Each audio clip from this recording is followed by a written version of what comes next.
आकाश सड़क पर बेतहाशा भागता जा रहा था और वह उसका पीछा ही नहीं छोड़ रही थी। उसने उसके कंधे पर अपने तीखे नाखूनों से हमला कर दिया। आकाश 24-25 साल का नवयुवक था जो कि महाराष्ट्र का रहने वाला था और बहुत ही हंसमुख व्यक्तित्व का लड़का था। अपने हंसमुख स्वभाव के कारण वह अपने आसपास के लोगों का दिल जीता करता था और हमेशा अपने दोस्तों की मदद के लिए तैयार रहा करता था। आकाश की दिल्ली में एक मल्टीनेशनल कंपनी में नौकरी लगी थी। नई नई नौकरी लगी थी, इसलिए वह बहुत ही खुश था। उसमें काम करने का उत्साह भरा पड़ा था। आकाश की कंपनी विदेश की कंपनी के साथ टाई अप की हुई थी। क्योंकि जब हमारे यहाँ दिन होता है तो वहाँ रात होती है, इसी प्रकार हमारे यहाँ जब रात होती है तो उनके यहाँ दिन होता है। तो उस कंपनी में रात में भी कुछ लोग काम किया करते थे और आकाश भी उनमें से एक था। क्योंकि रात को ही उसकी ड्यूटी होती थी तो वह खाना खाकर अपने घर से निकलकर अपने ऑफिस पहुंच जाता था और अपने काम पर लग जाता था। एक बार ऐसे ही क्या हुआ कि ऑफिस में वह काम कर रहा था। करीब रात के 11:30 बज रहे होंगे। बाहर जोरों से बारिश हो रही थी, मूसलाधार बारिश हो रही थी।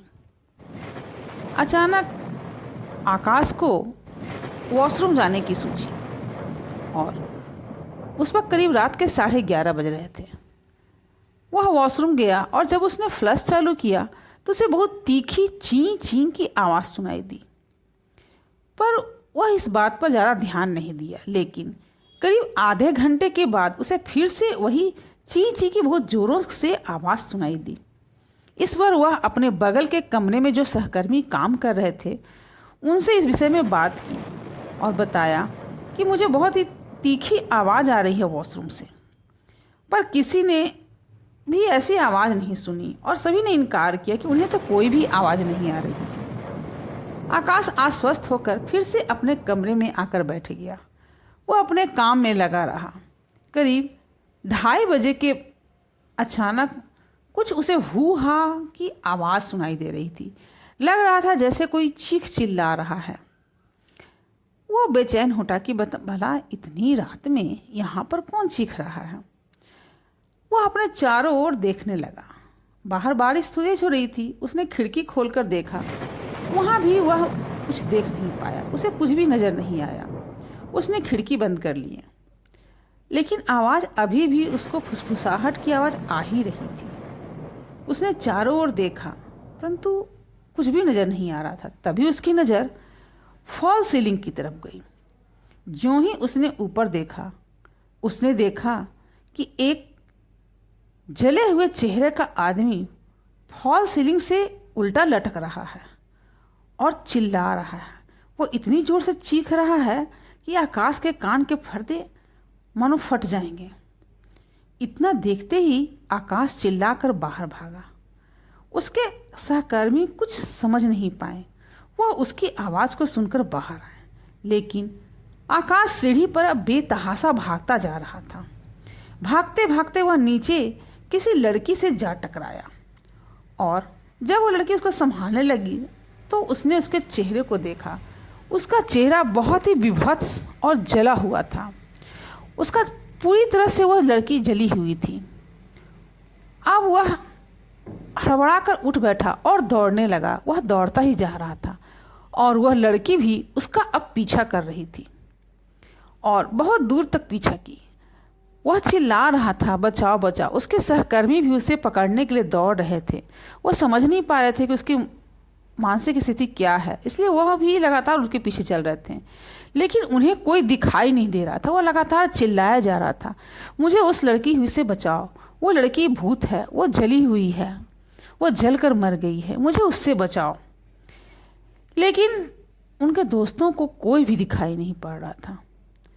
तभी दिल्ली की पुलिस की जो गश्ती गाड़ी होती है वह पेट्रोलिंग कर रही थी और दौड़ता दौड़ता वह उसी गाड़ी से जा टकराया और फिर वह बेहोश हो गया। तब तक उसके सहकर्मी भी उसके पीछे पीछे पहुंच गए थे।